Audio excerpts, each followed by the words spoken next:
as a sworn officer. So, what I was able to experience in a 27-year career, I'm able to provide, back to our women in federal law enforcement as well as our state and local law enforcement, with support, with leadership development, with mentorship, which I know we'll talk a lot about today and hear a lot about today.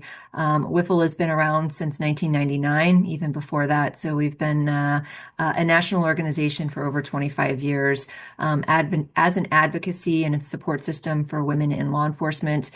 We really have hard conversations with agency leadership to help develop, recruiting and retention and hiring processes and practices, being able to help support agency leadership with equipment, with ballistic vests, with firearms, with uniforms, also too with Congress and supporting, family-friendly leave policies and things like that that really impact women, not just to come on the job, but also to stay in a career in law enforcement. We have a scholarship program, we have an awards program. So WIFL is always here to support, and we cannot do it without our partners like 30 by 30, you, Tanya, NOLI, and many others that are national organizations here, again, to support all women in the law enforcement space. And a lot of our policies are really gender neutral. It really is to be able to just better law enforcement as a profession, regardless of if you're a man or a woman. So thank you for this opportunity. I'm excited to co-join this with you, Tanya. Thanks so much, Katrina. We appreciate your partnership as well. And one other additional reminder, March 1st is Sunday, and that starts Women's History Month. So please join our social media campaign and push out lots of fantastic stories about women in law enforcement. And now I'm going to turn it over to our presenters, Dr. Kanagogi and Dr. Pytel. Hey, everybody. Thanks so much for joining us today. Thanks so much for also WIFL and Tanya at 30 by 30, all partners. This is such a great opportunity to be able to have this conversation, talk about some of the issues that are addressing women in law enforcement, people in law enforcement, and just overall kick back and just address some of these really hard to deal with topics. So a little bit about me. 25 years in federal law enforcement. I retired as an agent. I also had a very long career in judo. I was a member of the U.S. judo team. And now I am on the WIFL advisory board, and I absolutely love working with WIFL. I'm also the director of mental health for the Federal Law Enforcement Officers Association. That's FLEOA. And I co-authored a book with my friend, Dr. Stacy Pytel, called She Wears the Badge. And that talks a lot about empowering women. You see, when we talk about She Wears the Badge, it's not just the badge, it's not just the badge that you put on, but it's the badge of every day. It's the badge, it's that badge of who you are. It's that badge of not just the law enforcement badge. Maybe it's your ID card. Maybe it's that badge of your business card. It's not necessarily that you're in law enforcement. It's that badge of every day. So, Stacy, I'll turn it over to you. Great. Thank you, Jean. Welcome, everybody. So I'm a board certified psychologist. I have a private practice in Little Falls, New Jersey. I've been doing that for about 14 years now. Prior to that, I was a law enforcement officer in Arlington, Virginia. In addition to my private practice, I currently train U.S. Secret Service, Drug Enforcement Administration, Capitol Police, and State Department. So it's a lot of exciting things going on, and the book with Jean has expanded a little bit more that we can really drill down and focus on what women experience in law enforcement. So today, in the next 40 minutes, we're going to move a little bit quickly and just give a high-level overview of what we cover in the book. Today, we're going to cover the differences between men and women and how women can use those differences and capitalize on them to their advantage. Then we're going to cover imposter syndrome and tips to conquer it. Then developing command presence and a confident mindset. And if time permits, we will go a little bit into leadership and trauma in law enforcement. So our overall goal is to equip you with strategies that will empower you to do the job with more confidence and more satisfaction. So the first area that I want to talk about where women excel are communication skills. So the best weapon an officer has is to talk somebody into handcuffs without a fight. So women, particularly within the subcategory of communications, are very good at nonverbals. So we are more adept at both picking up and expressing nonverbal communications. What I mean by that is facial expressions, body language, and gestures. For example, a more relaxed, open posture, slow, deliberate movements, and facial expressions convey one thing to somebody we're interacting with. Women also use a wider range of verbal expressions. We incorporate more emotion and detail into communications. We do this by intonation and focusing more on the relational content of the discussion.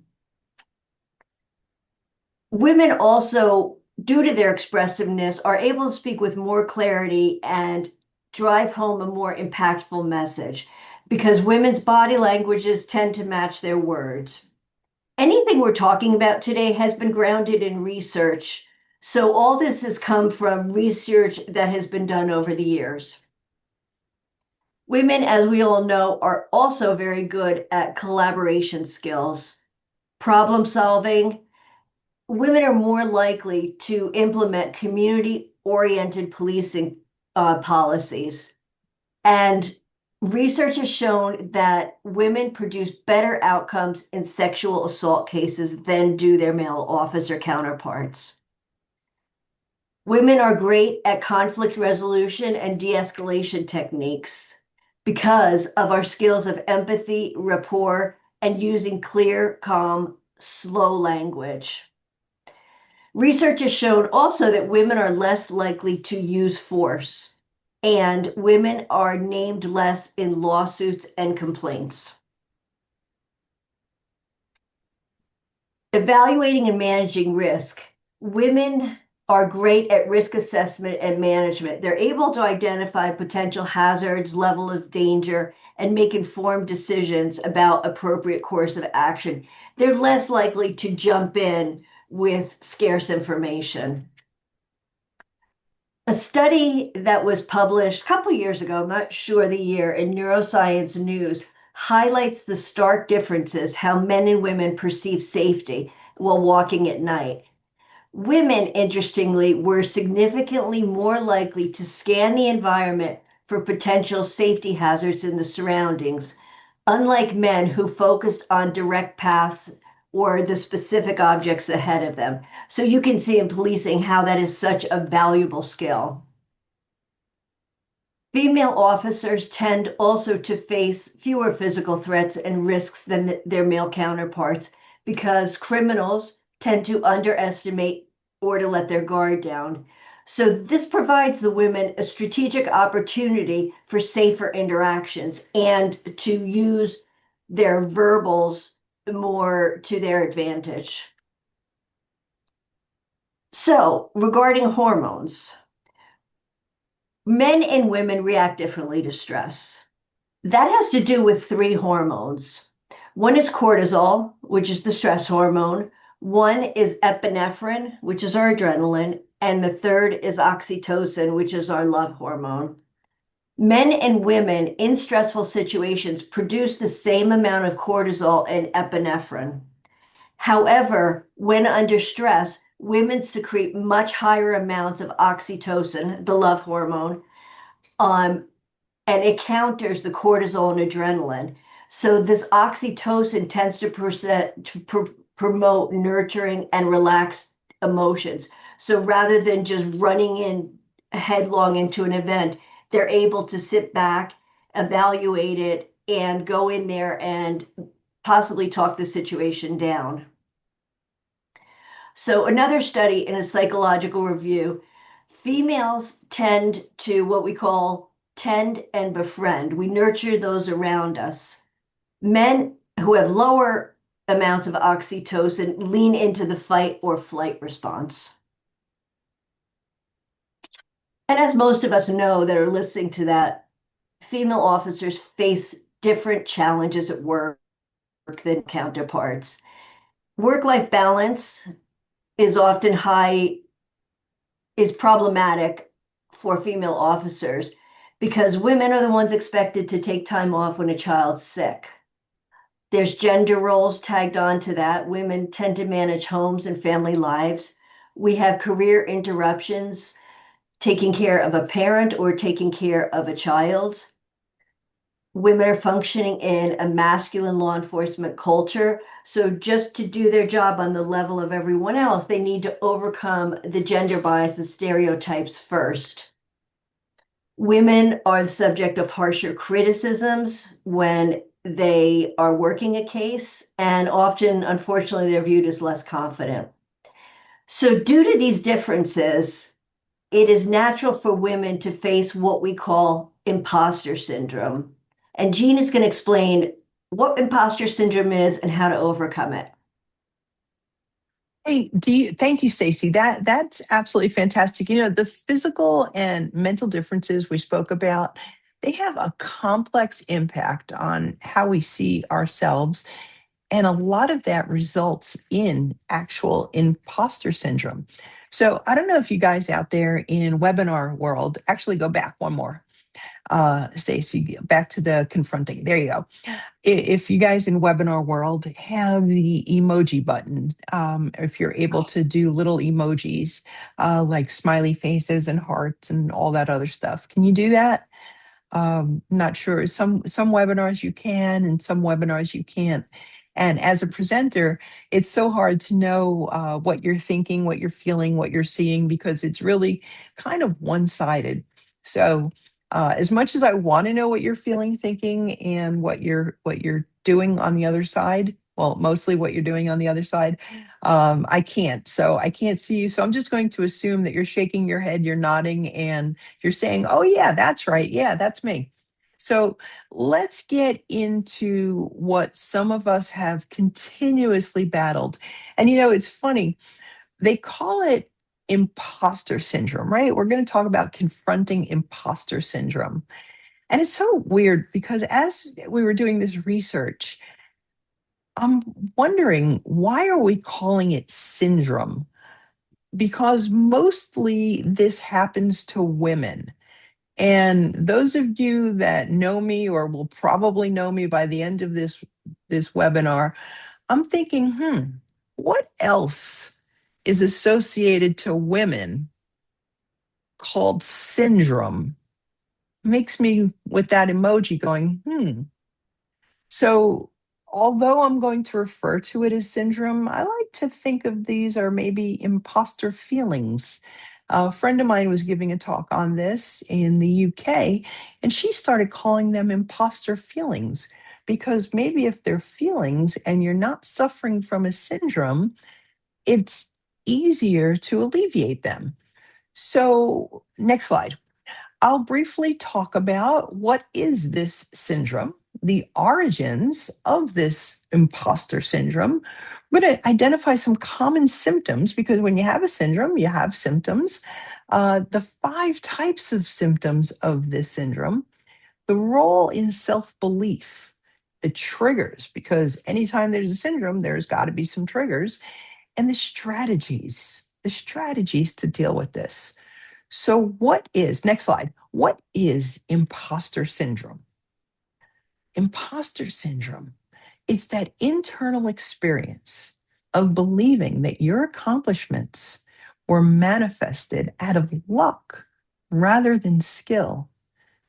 It's the feeling that you lack competence to be in a certain role when compared to others that deem you worthy, that you're not who you perceive yourself to be, that you're an imposter. Wow. How many of you can identify with that? Oh my goodness, I'm going to be found out. Next slide. The origins. How does this start? How do we start? Where does this manifest? Well, early in your life, the significant people around you, your parents, your siblings, teachers, they play a huge role in forming your expectations, your beliefs, your self-image. You must be perfect. Mistakes are bad.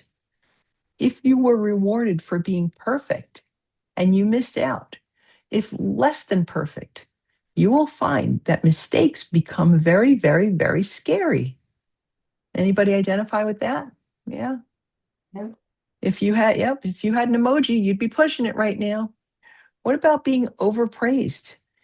If you are feted for everything you do, told how clever you are, how you will achieve great things, then you will get a bit worried if you don't live up to these great expectations. Will people still like you if you don't achieve? Now let's talk about low expectations.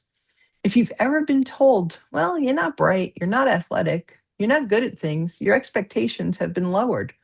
Will people like us if we don't go to university or don't get important jobs? Oh, this fear of failure. You worry that if you try something and it doesn't work, the shame and humiliation can be unbearable. My goodness, Brene Brown made a fortune talking about all of this stuff.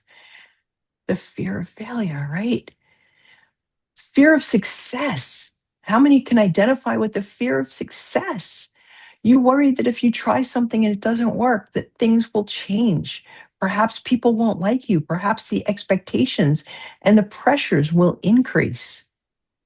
Yeah, how's this resonating, right? These are the origins. These are the origins. Next slide. So sound familiar? You won't let the email or the paper dissertation go. You need to keep fixing it, redrafting, rereading it, redoing it. Yeah, this is all starting to sound familiar. You are dreading that forthcoming presentation. What if you can't answer a question? What if you go blank? How many of you guys out there in webinar world have to give a presentation, something on your job? You have to give a briefing, and you're asked a question. Oh my goodness, what if I don't know the answer? I'm going to be humiliated. Yeah, that's a little bit of that syndrome right there. What about this? This is great. You see a job advertised, but you don't apply. You wouldn't get it because there's so many people better than you. You know, it's interesting. You get it, you see a job, right? You're on USA Jobs, you see a job and you see the duties and you see there's 10 lists of you should be qualified to do this. Women, you have to make sure that you fit 10 out of 10 to apply. Men, you're like, yeah, I could do one of those. I'll apply. How many of you guys, how many of that resonates? I can tell you for promotions for like 14s and 15s, I've seen people put in for it that wouldn't even be qualified, but put in, and people who are qualified for everything be like, well, I can get 9 out of 10 of those. So no, I'm not going to put in. Or you've just been promoted. Now here's something. And now you're terrified. What if you're found out to be incompetent? Well, let's talk about some common symptoms here. Next slide. Some common symptoms. Regular constant feelings of self-doubt, fear of failure. We talked about that. Continual over preparation for tasks. How many of you guys, how many of that resonates with? Discounted praise. Oh, I was just doing my job. No, it's no big deal. I just went through 4,000 pages of discovery. No, I was just doing my job. Not a big deal. Feeling like a fraud. Feeling like you need to be the very best. And some side effects of imposter syndrome: extreme lack of confidence, feelings of inadequacy, anxiety. Yeah, I'm really stressing that word, making it really long. Anxiety, yes. Distrust in your own intuition and capability. Negative self-talk. When that negative self-talk starts, tell that negative self-talker to shush. Take a drink of shush. Okay, stop it, because that feeds your imposter syndrome. Also, dwelling on the past. If something didn't work, stop dwelling on the past. Let's keep moving forward. Let's conquer that imposter syndrome. Next slide. According to the International Journal of Behavioral Science, it's estimated that 70% of the population will experience imposter syndrome at some point. And studies identify that this disproportionately affects females. So you're not alone. Next slide. 5 types of sufferers. The perfectionist.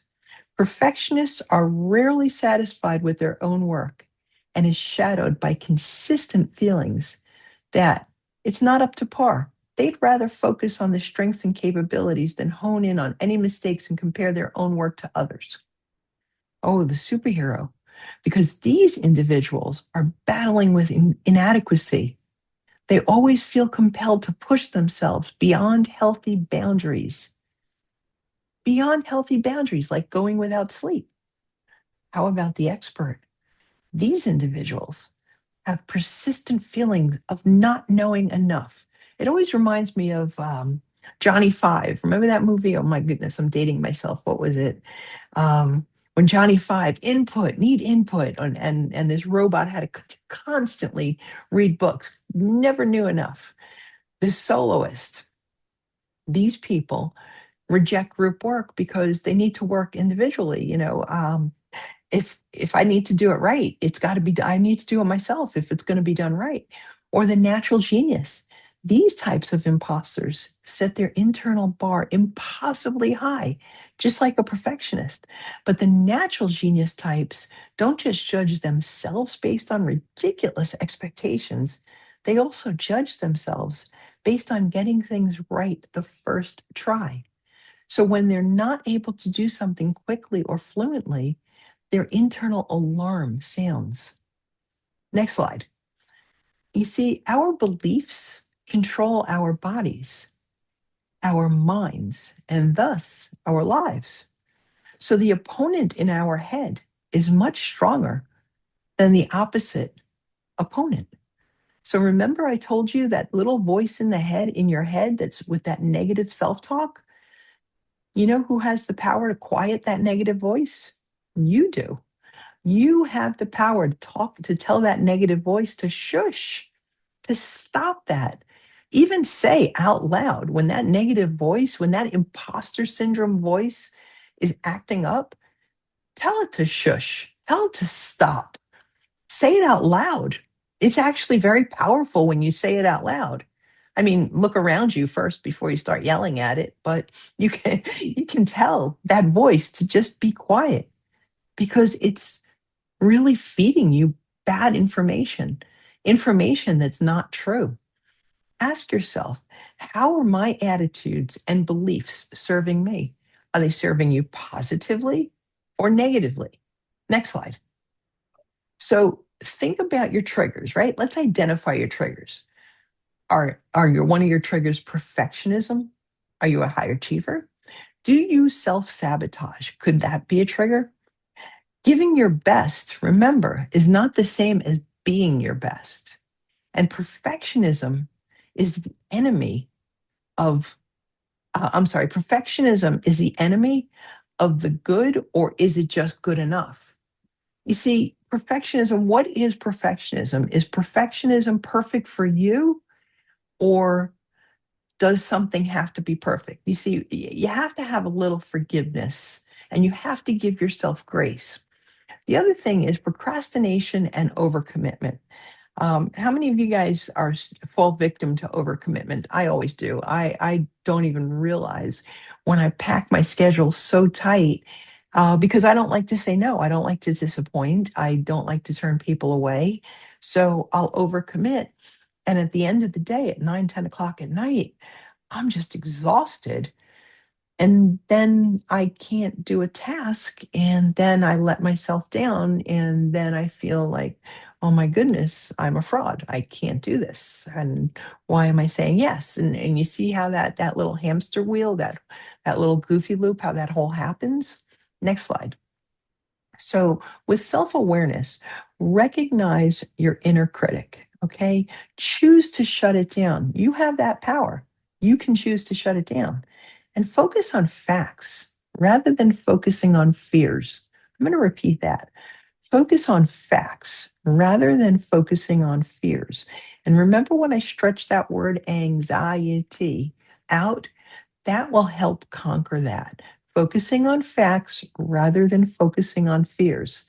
And look back at the positive. List your strengths. Accept those compliments. When people say, hey, that was great, that was fantastic, say thank you. You don't have to downplay it. Say thank you. Next slide. So let's manage this imposter syndrome. Name that voice. I always say if you say it, you can slay it. We talk about that when we talk about emotional intelligence. Name the voice, name the feeling. Sometimes simply recognizing the feeling or the voice in your head that's feeding you the anxiety, feeding you the feelings of inadequacy, it could be better managed when you take control of it, when you just name it, when you recognize what it is. Tally your successes. Too often, I'm guilty of this. Too often, we just glaze over our successes, our achievements, and we don't tally it. We don't sit and enjoy that. I talk about a book of wins in the book. Jot down a book of wins. A win could be something as simple as you made somebody smile today and it made you feel good. A book of wind could be um, a case that you solved, something that you restored and made a victim whole. Whatever the case is, keep that tally of your successes and your achievements, big or small. If it's something that you see as successful to you, then that's something you can tally. Utilize resources. Okay, counseling, psychological services, EAP, whatever you can. And later on, Stacy's going to talk about managing anxiety and stressors and talking about trauma. Use resources and also be transparent. You know, imposter syndrome feeds off situations where everyone feels the need to pretend like they're not feeling anything and hiding. Be transparent, be open, be honest, talk about things. Chances are you're not the only one feeling what you're feeling. Next slide. So some key takeaways here. Acknowledge that acknowledging your feelings, that's the first step. Break your thinking pattern and reframe your beliefs. Talk about your accomplishments. Keep those book of wins. How others see you and how you see yourself. Keep thinking about that. Watch your language. Watch that voice in your head. Remind yourself of those achievements. I'm going to keep repeating that. Focus on your strengths.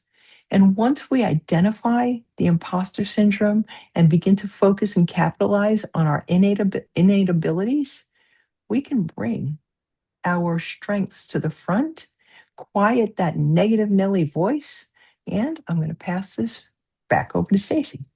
Thank you, Jean. Oh, am I not passing It's it back to actually you. Stacy? Yeah. Well, I'm going to pass it to the imaginary Stacy, which is me.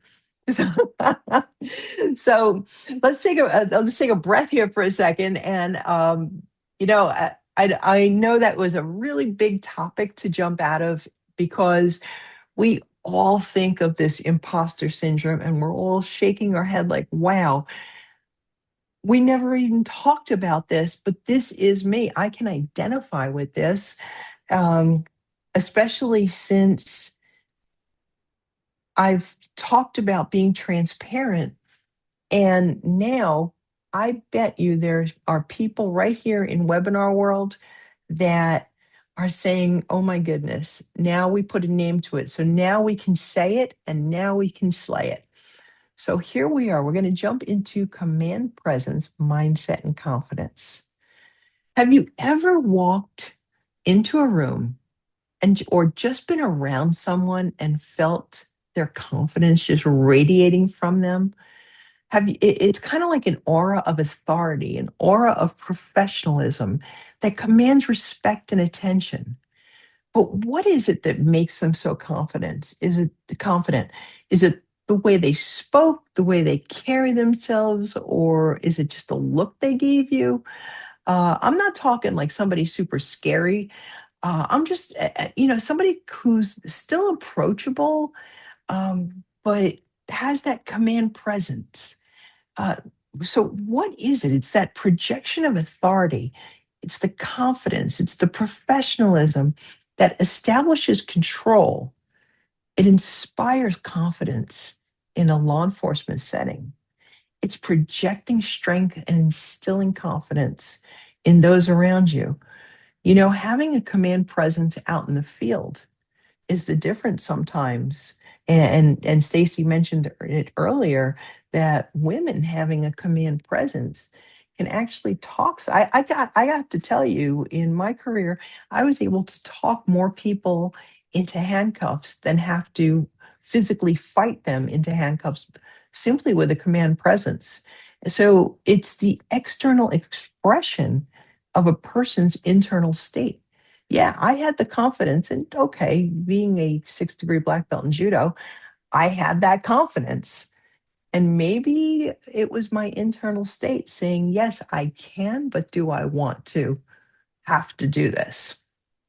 So the physical, the outward appearance, how did I look? How did I present myself? Mental, how does this work? It works with some positive affirmations. You see, for women officers, the journey to command presence, it's definitely very unique. Gender dynamics introduces additional challenge, but it's crucial to recognize that women, we bring diverse strengths and perspectives that enhance the effectiveness of our law enforcement agencies. Women often possess strong nonverbal and verbal communication skills, like Stacy had mentioned earlier, and the empathy and compassionate qualities that goes a long, long way. Next slide. So, again, to reiterate, effective verbal communication, it's crucial, especially in leadership and command presence. You make sure when you speak, it's clear and concise. Being prepared and having preparation and using mindful words, being intentional when you speak, the inflection when you speak, that is all part of communication, clear and concise, being prepared, being mindful of nonverbal communication, watching your tone and inflection, practice active listening. I mean, we could talk for hours about active listening and emotional intelligence. And again, this is a breadth of knowledge of this, because part of that command presence, part of that communication is really how that specialness that we bring to the table when we're effectively engaging with people. Next slide. So some tactical takeaways of that command presence, cultivating that positive mindset, because you do have the power. You are so powerful to be able to have that positive mindset of, I can do whatever it is that I set out to do. You prioritize your physical and mental well-being. You master your nonverbal and verbal communication. Practice that situational awareness. And you keep seeing develop emotional intelligence. And I know that there are plenty of webinars out there on emotional intelligence. And that really is knowing your emotions and how to deal with somebody else's emotions. Not get caught up in the spiral of when somebody else's emotions escalate and your voice gets high and their voice gets high. Keeping it in check, keeping it in tone. You be the one in control. You see, the natural abilities that women have make you excellent leaders. And that is part of that whole command presence. And that is part of that whole leadership. So now Stacy's going to go into fostering leadership. So we all know that today there's a lot of uncertainty in this world, and an effective leader in law enforcement is essential because it ensures fairness and accountability. Leadership is essentially the backbone of any law enforcement agency. So leadership's not simply about holding a position of authority. It's about inspiring others to follow willingly and work towards a shared purpose. Some qualities that leaders possess are vision. A really good leader has a clear vision of where they want to go and can articulate a compelling future for their team and organization and make people want to follow them. They have integrity, which entails honesty, trustworthiness, and adherence to ethical standards. They're empathetic, and they understand and consider the feelings and perspective and needs of others. So that's emotional intelligence. And decisiveness. They can make timely, informed decisions, even in challenging situations.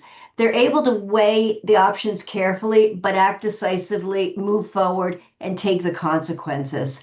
So after reviewing these leadership goals, you can see why women make fantastic leaders, because a lot of what we just talked about is what we introduced as female strengths in the beginning of this webinar. So how do you foster your own leadership qualities? The first thing you want to do is understand your very own strengths and weaknesses. This is done by self-reflection. Ask yourself what you enjoy, what you excel at. Self-awareness is crucial to be an effective leader. You also want to solicit external feedback. You want to ask a trusted colleague or mentors for their perspective on how your performance is and to see if they see any path to be changed.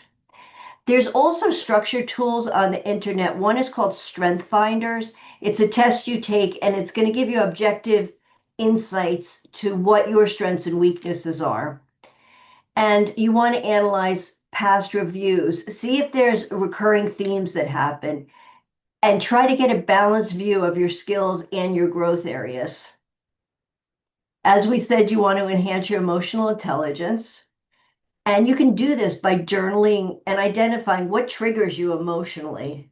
You can practice mindfulness, deep breathing so you don't react in a situation, expand your emotional vocabulary. For example, replacing I'm sad with I feel discouraged or I feel overwhelmed. It's much clearer and people understand what you're saying. Authenticity. This is a leader who acts with integrity, self-awareness, genuine transparency, and aligns their actions with the core values of the department rather than their own personal short-term gains. And participating in continuous growth and development, which empowers people to make effective decisions and gives them a lot of confidence. Mentorship is a crucial component of leadership. It accelerates personal growth, transfers essential experience-based knowledge, and fosters emotional intelligence. So mentors provide guidance and support. They've gone through these things and they're going to help navigate you through situations as well. Mentor and networking can open doors to new opportunities for career advancement.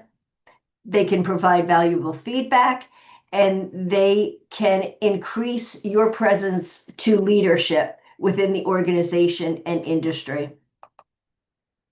So seek mentorship, join organizations like WIFL, IAWP, New Jersey Women in Law Enforcement, opportunities to network and learn and gain access to resources.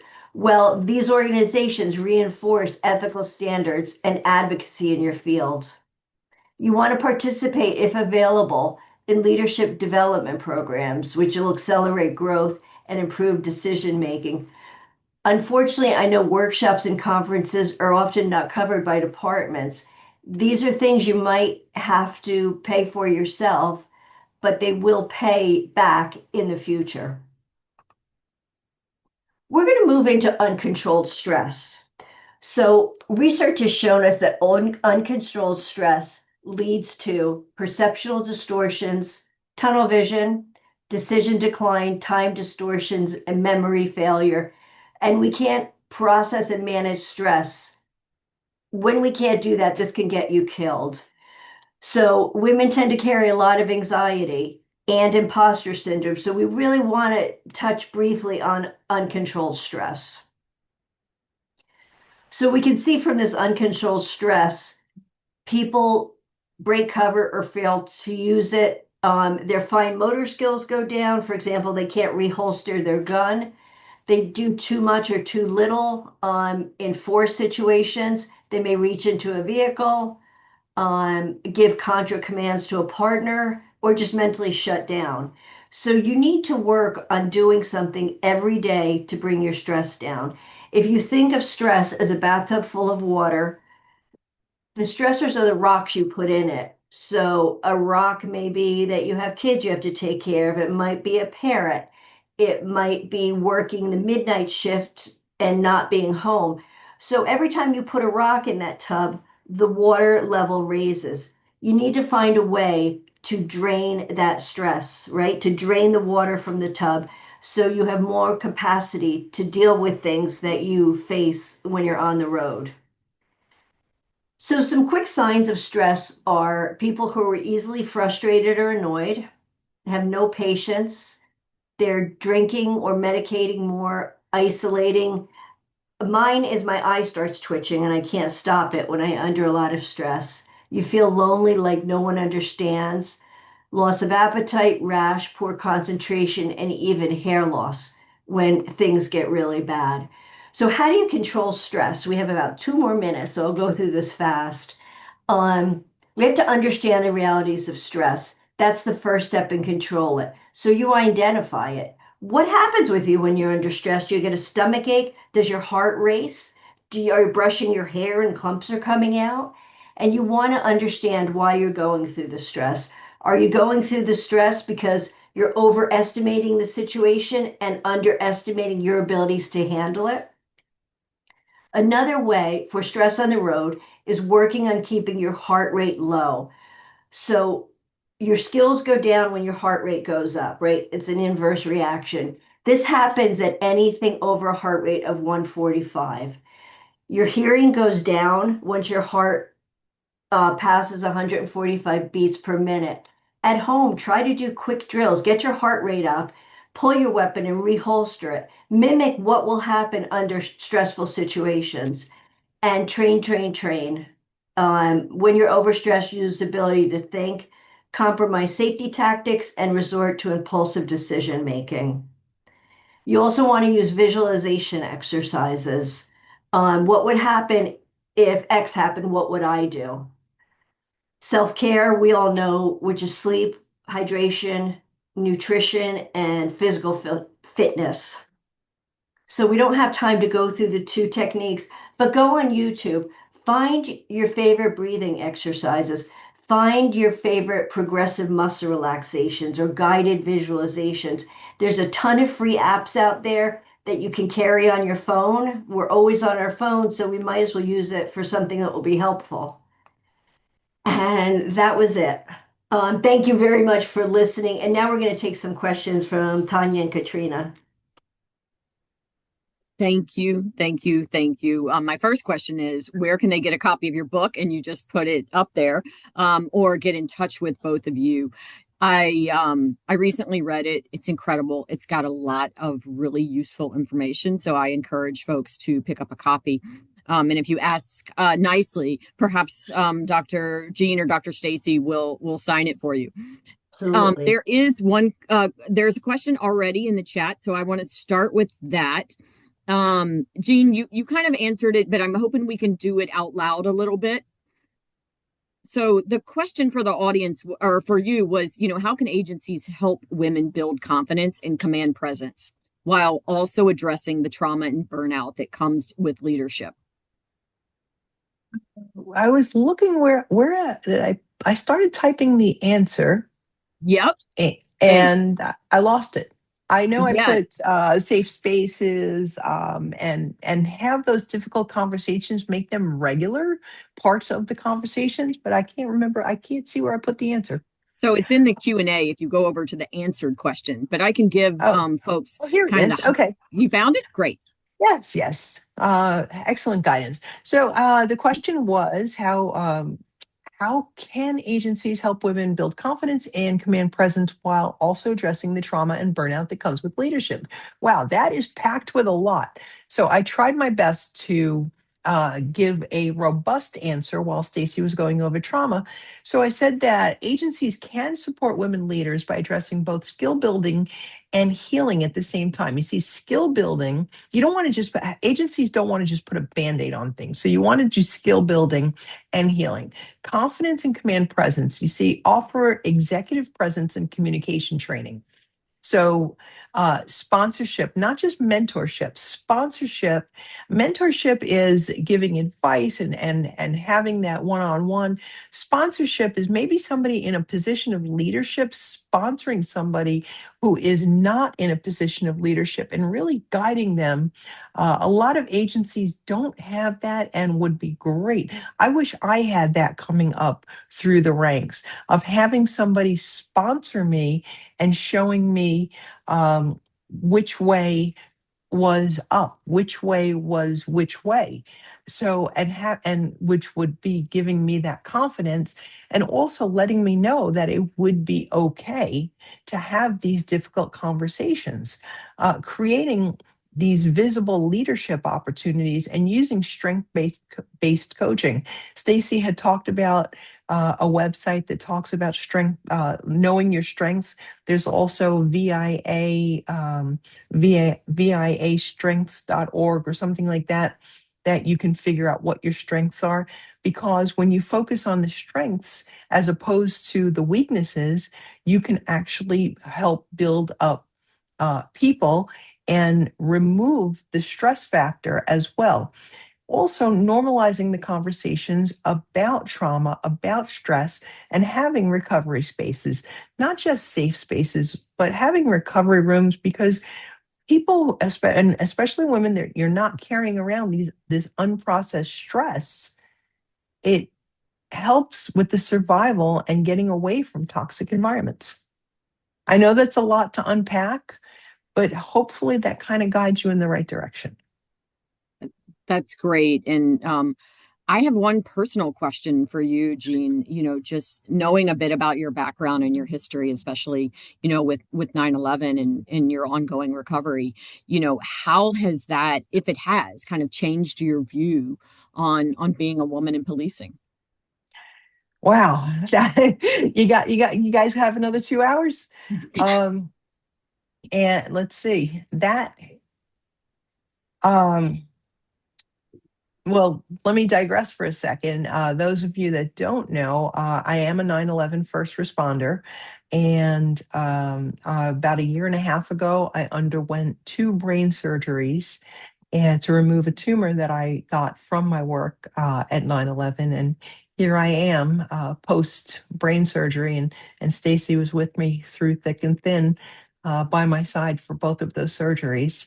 So thank you. How has it changed my view? I'll tell you, when you fight for your life, it changes your view. It changes your view to fight even harder for those that don't have a voice. To fight even harder to tell women, especially, don't take crap. If you're told no for the simple fact of no other reason because you're a woman, that's not acceptable. Fight for where you belong. If there is no space at that table, make space, one butt cheek at a time. Wiggle your way to that table. So how has it changed me? Maybe it's given me a little bit more, as they say in New York, chutzpah. But it also has changed me into knowing when I say you have the power, I mean that from my soul, because each and every one of you have a power within you that you don't even know, that you have not even tapped into yet. And I'm telling you this from my soul, that you do have a power. You have a special power within you. And when you need it, it will be there. I promise you. Tanya, I would also offer, from what Dr. Jean said, I think that's why it's so important for organizations like WIFL and 30 by 30. That's why we're here, to support women who are going through and feel isolated and feel like they're the only one in the room, and that they've earned their seat at the table, but yet, sometimes people aren't making room. And so our organizations are, just that mentorship, sponsorship, that fighting force to sit there and stand right behind them to kind of give them that push if they need it, but more importantly, so they feel that they're not alone. So exactly what you said, Dr. Jean, it really resonated, and it just shows us why we do what we do, even in the afterlife of retirement. I include FLEOA in that, in regards to just that sponsorship and support system we can provide women in the law enforcement space. Yeah, I think that's right, Katrina, and thanks for that. And if anyone has questions, feel free to put them in the chat. It does make me think about the importance of really having shared networks in whatever that looks like for you. And then the other thing, I had a conversation with someone recently, and I think there's a point where some people outgrow their departments and it's time to move on. And that's not the case for everyone, but it is for some, especially if, women aren't supported or you don't see a path for you to move forward. So I would also add that. Um, From your experience, what are women in policing dealing with right now that leaders may not fully see? Is that for us or for Katrina? Yeah, that's for you. I mean, Katrina, you can add too. No, that's Dr. Jean and Dr. Stacy. Uh, Stacy, did you take that?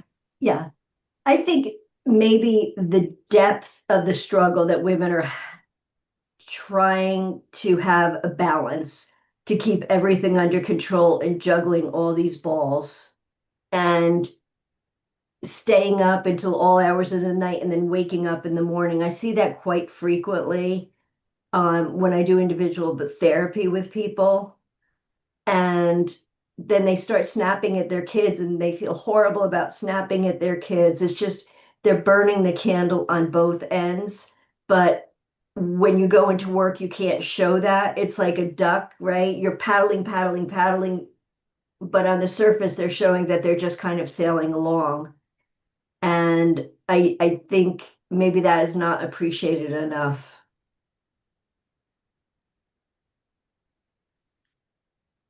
Thanks for that. That was the one thing in the book that resonated when you talked about the 5 types of imposters. The one for me resonated was Superwoman, Superman.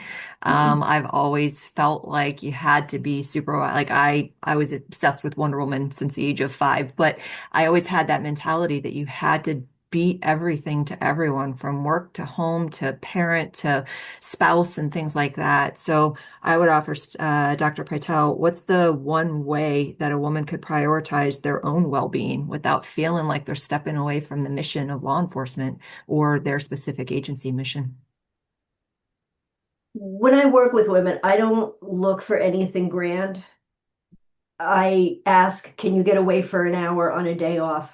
Or can you get away for 2 hours? What do you like to do? Do you like to get a manicure? Do you like to go get a cup of coffee?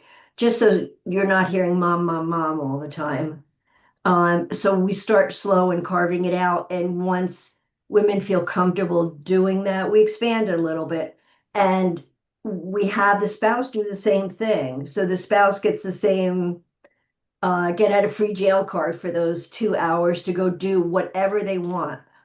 And I encourage them to kind of look back at what they used to do in their lives and see what they can re-engage. Are there friends you can go out with once in a while? So we start small and try to build on that. And I also make sure that people take their vacation days. Police officers get a lot of vacation days and they get it because it's a hard job. But very often people are looking 15 years down the road, I want to save those vacation days, and get my payout.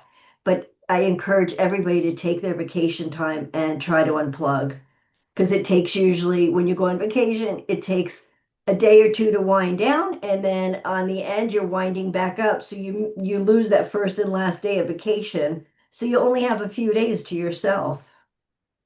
Great advice. Yeah, Thank you. you know, Stacy, when you say that, it makes me think about, my time in the NYPD. And, sometimes like not taking your vacation is seen as, a positive. Like I'm here all the time. Am all of these things. And, I think that's something that's not acknowledged enough when you think about officer safety and wellness. You need that time. But I look at some of the people that I've worked with, and they, in the NYPD, you can build up your time if you don't use it, right? So some of these folks will have years on the books because they didn't take the time that was allotted for them. And I think about the impact that that has, men and women, on their wellness. Mm-hmm. You're absolutely right. And, that's an organizational issue. So, I mean, one of my questions would be, I mean, I have a ton of questions, but, if you like for a department that's listening today, most of our folks are part of the 30 by 30 community. Like what advice would you give them, or what's one thing that you would tell an agency to really start to focus on if they're not doing it already? Well, I'm going to jump in here. It is, since we're talking about vacation time, and especially when people are in their last 5 years in career, everybody's focusing on their rolling over their 240 hours and, in the federal system and rolling over. I would sit there with a calculator and rolling over how many hours of sick leave can I tack on Mhm. for my retirement. And it really is pennies on the dollar. So anybody in the federal agencies that are looking and doing your calculations on your sick leave hours versus how many hours of sick leave to tack on to the end of your retirement, it's pennies on the dollar. And that 8 hours of sick leave that you can take and actually give your body that rest is not worth the pennies on the dollar at the very end. So please, I implore you and your agencies to encourage to take that. And the same thing with, you can roll over 240 hours, but don't keep banking and banking and banking. Use that leave. It's there for a purpose.